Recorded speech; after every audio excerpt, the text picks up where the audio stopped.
گذراندن همین واکسن مثلا مجبوری است یا نه و دیگر اینکه اگر در حالتی که واکسن را گذراندن با یگون بیماری دیگر همون شخصون گرفتار شوند اینجا چی تدبیر اندیشیده میشه در این حال مثلا که ضرر کرد تشکر زیاد سوالی در حقیقت گذراندن ایمونیزاسیون برای واکسن کووید 19 این اختیاری است در تمام دنیا از آن جمله در جمهوری تاجیکستان هم اختیاری است هم بیپول است یکم دیوم در نزد وزارت تندرستی جمهوری تاجیکستان در اساس فرمایش محترم وزیر هست کمیته درباره با قیدگیری نظارت کردن با اینطوری کردن تمامی بعد واکسن گذراندن یکم اگر چی میگن اوریزه ها باشد اگر هسته و تمامی وجه واکسیناسیا گذراندن منمی گروهی کاری مانیتورینگ کرده هر یک اوریزه کس و بخیر میگرد و ما همچون اعضای تشکیل تندرستی جهانی باید که هر اوریزه واکسن شد باید که با تشکیل تندرستی جهانی پیشنهاد نمود برای اویدی مسئله در حقیقت و در هر یک پونکتی که برای گذراندن واکسن است در آنجا تمامی ذخیره‌های دارویی درباره حالت‌های فوری هست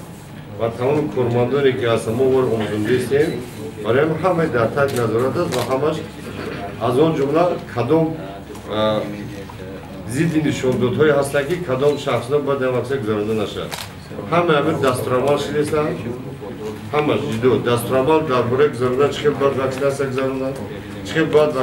دستورالعمل چه باید واکسن نگاه دارد دستورالعمل چه باید اوریزه با قید گرفته شود دستورالعمل چه باید که بعد از گذراندن تمام منامید ایمونیزاسیا منامون خیلی سوزانداروها را دیگر همه پارتهای طبی را چه جمع‌آوری کردن نکرد همه مایمون وزیر از طریق وزارت از گروه کاری دستورالعمل با زمان دولتی با زمان رسوزبکی تیار کرده شده است و با همه منامون پونکت‌هایی که هستند آموزنده دسترس کرده میشود. تاجیکستان از این واکسینایی که آوردیم دست میکشد یا نه؟ یکمش که جمهوری تاجیکستان حاضر در این روز از این واکسن دست نمیکشد و جمهوری تاجیکستان برای گذراندن این واکسن تمامی مکانیزمی که تیار شدن گذراندن است دیده شدگی است تیار است از ما چه گفتم همه دستورالعمل‌های لازمی هستند که همه اینا رو با زمان دولتی تیار کردن دسترس کردن آموزاندن تمام کارمندان تیم و با معلومات شما یک بلگه با رسونده میشود که امروز من اخباراتی که ما از تشکیل تندرستی جهانی گرفتیم من همی سحر وزیر که امروز در تشکیل تندرستی جهانی در نزد من کمیته فارماسیوتی من جلسه مشخص اویدی تمام منابع اوریزه‌ای که از واکسن در اروپا دیگر دعوتش است دیده برآمده میشود و باز از طرف تشکیل تندرستی جهانی و تمام دولت‌هایی که واکسن را استفاده بردند و استفاده بردنی هستند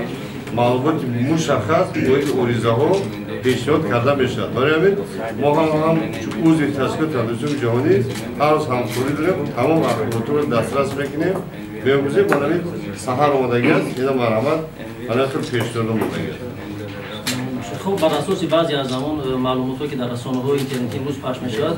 در دیگر دولت‌ها بعد گذراندن همین واکسن تا جایی که ما معلومات داریم یعنی کسانی که بودن با مثلا فلج شدن این تا کجا اساس دارد آیا همین گذراندن واکسن میتواند آدم رو به همین حالت‌ها رساند همچنین لخته‌شوی خون باز ما شما در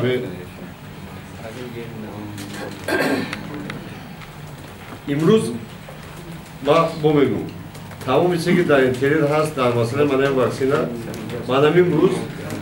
تمام منابع ارزوی هست شما بگید چه لخته‌شوی خون است یا یگان خفت است در انمی کمیته فارماکولوژی نزد تشکیل تندرستی جهانی و یوروکمیسیا امروز دیده برآمده میشود همه امروز تحلیل کرده میشود و باز با همه دولت‌ها با پیشنهاد کرده میشود Таджикистан поступила вакцина AstraZeneca, но которая была произведена в Индии, Covishield. И сейчас у людей очень много сомнений именно по этому поводу, то, что у нас не британский именно вариант, а индийский вариант вакцины. Можете ли вот как-то развеять эти сомнения? Что касается вакцины AstraZeneca, вакцина AstraZeneca производится сейчас, разработана в Англии, производится в Бельгии и производится в Индии и в Южной Корее. Хотел вам сказать, вот институт, вакцина, который сыворотка и вакцины в Индии, это признанный институт Всемирной организации здравоохранения, многими международными организациями, и в том числе все другие вакцины, которые мы, все страны получают через ЮНИСЕФ. Это и полиомиелит, и кори, краснуха, и антирабическая вакцина, и другие сыворотки годами производит данный институт.